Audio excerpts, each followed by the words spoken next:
नमस्कार दोस्तों, स्वागत है आपका। क्या आपने कभी सोचा है प्रशांत किशोर दो ही तीन बातों का जिक्र करके एक मुद्दा बना करके बिहार में चुनाव लड़ रहे हैं और उसी प्रोपेगेंडा को फैलाकर बिहार में चुनाव जीतने की कोशिश कर रहे हैं। ऐसा क्यों कर रहे हैं?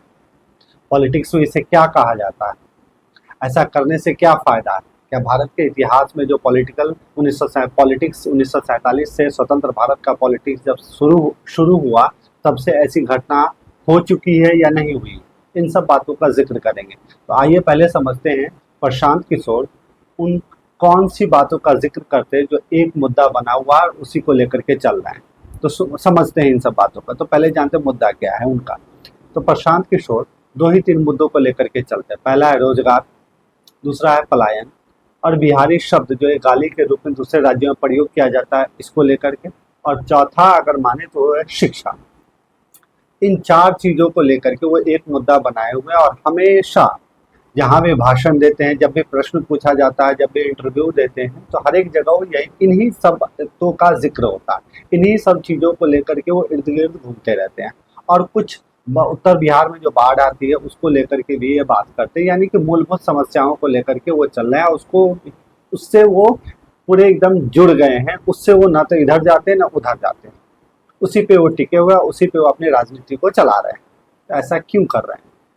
तो पहले कुछ उदाहरण मैं बताता हूँ, जो जिन उदाहरण से आपको पता चल जाएगा जो इन बातों का वो कहाँ कहाँ जिक्र कर रहे हैं। जैसे सुनिए, वोटर अधिकार यात्रा जब हुआ और मुजफ्फरपुर में स्टालिन तमिलनाडु से आए और इस बात को लेकर के जब उनसे पत्रकारों के द्वारा प्रश्न पूछा गया, तब भी उनका जवाब यही था, क्या वो तमिलनाडु से आकर के बिहार के युवाओं के रोजगार की समस्या को खत्म कर देंगे, बिहार से जो पलायन होती है उस समस्या को खत्म कर देंगे, बिहार में जो शिक्षा का स्तर खराब है उसको ठीक कर देंगे।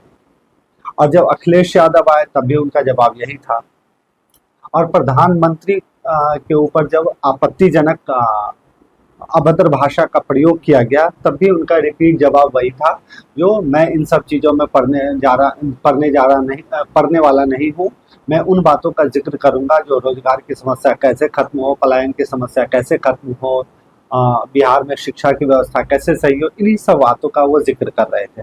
और वो वोटर अधिकार यात्रा पर भी वो इस प्रकार का टिप्पणी प्रत्यक्ष रूप से नहीं किए हैं, बस वो अपने ही मुद्दे पर वो टिके हुए हैं। तो ऐसा क्यों कर रहे हैं? ऐसा इसलिए कर रहे हैं क्योंकि राजनीति में इसे एक विचारधारा के रूप में माना जाता है। एक तो प्रॉपर सिद्धांत तो नहीं है, किसी के द्वारा दिया हुआ सिद्धांत नहीं है, लेकिन बिहेवियर पॉलिटिक्स में इस सिद्धांत को कहा गया है पॉपुलिस्ट पॉलिटिक्स। और इसे और भी बहुत सारे नामों से जाना जाता है। वो है one single issue principle, single issue voting, one issue politics. और इन सब का इन बातों का जो मैं ये जो नाम मैं गिनाया हूँ इसको पॉलिटिक्स में इसको पॉलिटिक्स की भाषा में अगर हम समझे तो इसको किसके अंतर्गत लिया जाता है? पॉलिटिकल स्ट्रेटजी एंड बिहेवियर का ये हिस्सा है। यानी कि ये जो वो प्रोपेगेंडा फैला करके चुनाव जीतने की कोशिश कर रहे हैं वो पॉलिटिक्स का बिहेवियर और स्ट्रेटजी का पार्ट है। और उस बिहेवियर और स्ट्रेटजी के पार्ट के थ्रू बिहार में वो पॉलिटिक्स जीतने की कोशिश कर रहे हैं। ऐसा हमारे यहाँ बहुत सारे इंसिडेंट, बहुत सारे स्वतंत्र भारत के बाद से ही शुरू हो गया और ये अभी तक चल रहा है। उसी को लेकर के ये चल रहे हैं और एक ही मुद्दे को दो तीन बातों को बना करके वो एक मुद्दा बनाए हुए और चुनाव जीतने की कोशिश कर रहे हैं। तो कुछ इसको एक और नाम से जानते हैं, पॉलिटिक्स का जो ये जो रास्ता अपनाया जाता है नेताओं के द्वारा, उसका एक और नाम है एजेंडा सेटिंग थ्योरी।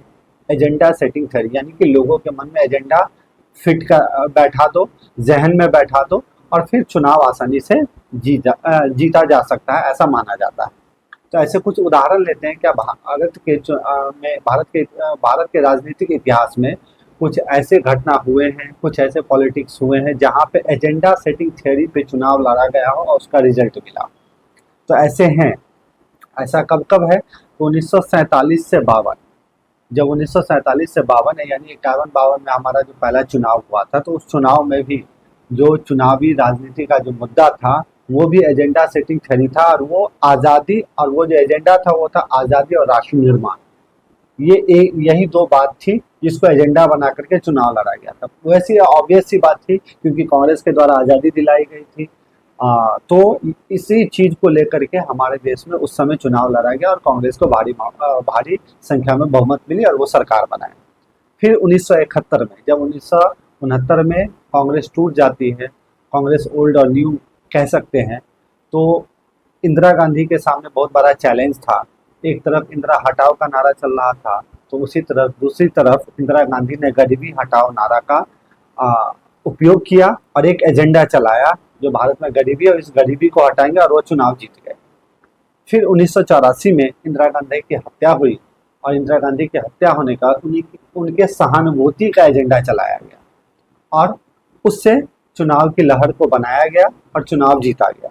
फिर 1990 में राम मंदिर आंदोलन चलाया गया जिसमें जनता पार्टी को यानी बीजेपी को बहुत ज़्यादा सपोर्ट मिला और वो एक बहुत मजबूत पार्टी के रूप में सामने आई। फिर 2014 में नरेंद्र मोदी का विकास और भ्रष्टाचार विरोधी एजेंडा बनाया गया और इसके आधार पर चुनाव लड़ा गया और 2014 में नरेंद्र मोदी सरकार बनाए। फिर 2019 में राष्ट्रवाद और सुरक्षा को मुद्दा बना करके चुनाव लड़ा गया और चुनाव जीता गया। तो ये बहुत सारे 1947 से लेकर के 1919 तक ये बहुत सारे एक ही एजेंडा सेटिंग थ्योरी जो एक इशू है पॉलिटिक्स का, जिसमें ये रास्ता इख्तियार किया जाता है, इसके आधार पर चुनाव लड़ने की कोशिश की जाती है। तो ऐसे बहुत सारे उदाहरण हमारे यहाँ हो चुके हैं। इसी को बेस बना करके प्रशांत किशोर क्या कर रहे हैं, चुनाव लड़ रहे हैं और बिहार में वो सिर्फ और सिर्फ एक ही एजेंडा फैलाने की कोशिश कर रहे हैं, वो है रोजगार, पलायन, शिक्षा। और बिहारी शब्द जो दूसरे राज्यों में गाली के रूप में प्रयोग किया जाता है, इसके विरोध में भी वो बोलते हैं। और कैसे और इन सब चीज़ों का भी वो जिक्र करते हैं, जो कैसे ये बेरोजगारी, पलायन, बिहारी शब्द जो है गाली के रूप में बन गया, शिक्षा का स्तर खराब हो गया है, बिहार में इतनी डेवलपमेंट नहीं हुई है। उसके पीछे जो राजनीतिक लैक रहे हैं, जो पीछे के जो जितने भी पार्टी सरकार बनाई है उनके द्वारा जो काम नहीं किया गया, उन पर उनका पूरा प्रहार होता है और उन पर वो पूरी तरीके से खुल के बात करते हैं। तो ये वो कारण है, वो ये एक रास्ता है जिसको एजेंडा सेटिंग थ्योरी कहते हैं, जिसको अपना करके प्रशांत किशोर बिहार में चुनाव जीतने की कोशिश कर रहे हैं और पूरे लगे हुए हैं। अगर वीडियो अच्छा लगा तो चैनल को सब्सक्राइब करें, शेयर करें और लाइक करें। Thank you.